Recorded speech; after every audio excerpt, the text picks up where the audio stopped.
We are talking about exponential growth and exponential decay functions. Exponential function is when the x variable or the independent variable is located in the exponent. The base b is constant, so this is b here. And the graph of the exponential function has an asymptote, which is a line that the graph of the function approaches but doesn't cross. So here on the right here, we have a graph of the function y equals 2 raised to the x power. The asymptote in this case is y equals 0. So this graph will approach here and get very close, but will never actually cross the x-axis. And as we go to the right, it will increase very quickly or increase exponentially. Exponential growth function over here, the b value has to be greater than 1. The domain is all real numbers. As you can see, it goes from negative infinity all the way to positive infinity. And for the parent function, the y or the range is y is greater than 0. So any number greater than 0. For every function, the exponential function will go through the point 0, 1. That is because if we say b raised to the 0 power, that's always going to be 1. And for 1, it will go through the point 1b, because let's say if we're looking at this example up here, 2 raised to the first power, that's going to be 2. So those are 2 points that will always be on the graph. Then we have exponential decay. For exponential decay, the b value has to be between 0 and 1. Can't be 0, can't be 1, and it can't be negative. So we're thinking about decimals and fractions. The domain is the same from negative infinity. We're going to start up high, and then we're going to work our way down close to the x-axis and go to infinity. And in the case where we don't have a k value, the range is going to be y is greater than or equal to 0. Same 2 points are going to show up in the exponential growth as exponential decay. 0, 1, that will be a point that we can always get to. And then whatever the b value is raised to the first power. So if it was 1/2, in this case, it looks like it is, 1/2 to the first power is still 1/2. So 1/1/2 would be that point.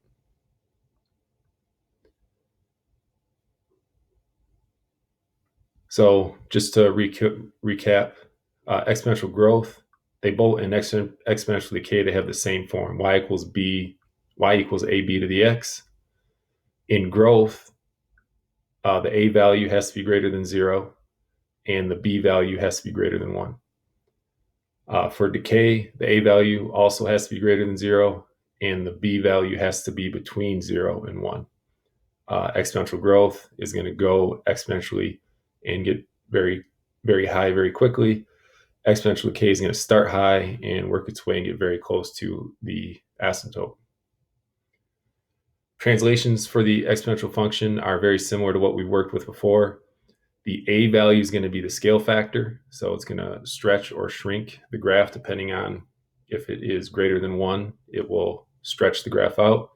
If it's between 0 and 1, it will shrink the graph closer to the asymptote. The h value, remember, is backwards, so it's going to shift the graph left and right, but it's going to do it backwards from whatever the sign is because of this negative value. And the k value is going to move the asymptote up and down. So the k value, whatever this is, y equals k, that will be the horizontal asymptote.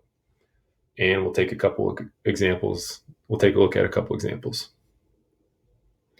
So here we have the red functions, the exponential growth, where y equals 2 to the x.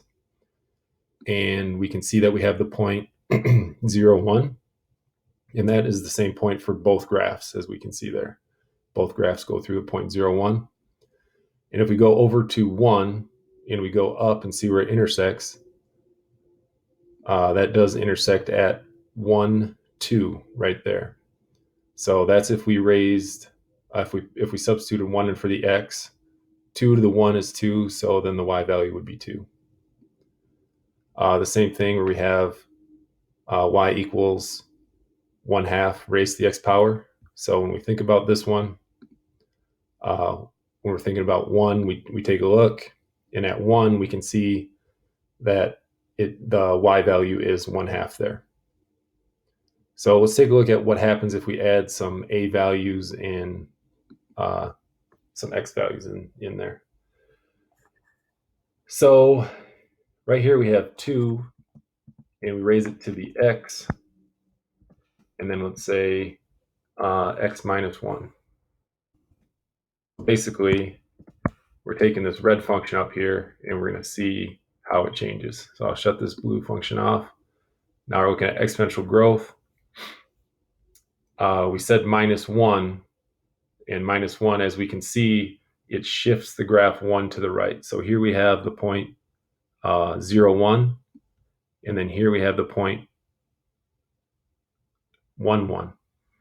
So even though it says negative, it actually shifted the graph 1 point to the right. Now let's say that we add a k value, and let's say the k value is minus 2. Now we can see that our asymptote has gone from y equals 0. Now our asymptote is y equals negative 2. So this shifted the graph down. If we change this to a positive 2, now we can see that it shifts the graph up. And we'll just take a look at this. If we switch this to a positive, we can see that we moved the graph to the left. So we have the point right here, which is on the parent function. We can always find a 0, 1. Now that point has been shifted 1 to the left, and we can see that happened. And now we have negative 1, 1 right there. Then if we add in, if we add in a scale factor, so I'll put the parentheses around here, and we add in a scale factor. Let's say that we add in a scale factor of 3. Let's get rid of the transformation for a second. So normally on the parent function, we go up 0, 1. Well, now we have a scale factor of 3. So what that's going to do is it takes that y value, which is 1, and it multiplies it by 3. So now up here, we have the point 0, 3. As we can see, the y value is multiplied by 3. We can go over to the point 1, 1, or excuse me, 1, 2, which is right here. So if we're looking at the y value, we multiply that by 3, we should be at 6. So we go up still at 1. And yes, indeed, that is the 0.16. So what that a value does is it either stretches this, in this case it stretches, or we could do a compression. So I'm going to say, let's change it to 1 divided by 2. And as we can see, instead of being at the point 0, 1, now we see we're at the point 0, 1/2. So it shrank the graph. So once we have the graph scale factor, and let's say that we move it to the right. So we shrank it to the 1/2, and then we moved it to the right. So we can see that we're at the point 1, 1/2 that has been shifted to the right. And then if we want, we can drop it down 2. And now we have the asymptote at negative 2. But that 1 point here, we started at the point 0, 1. We shrank it to 1/2. We moved it to the right 1, and then we moved it down 2. So now we're at the point 1, negative 1/2.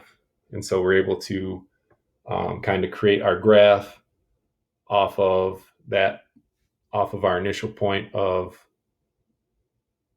0, 1, and knowing where the asymptote will be.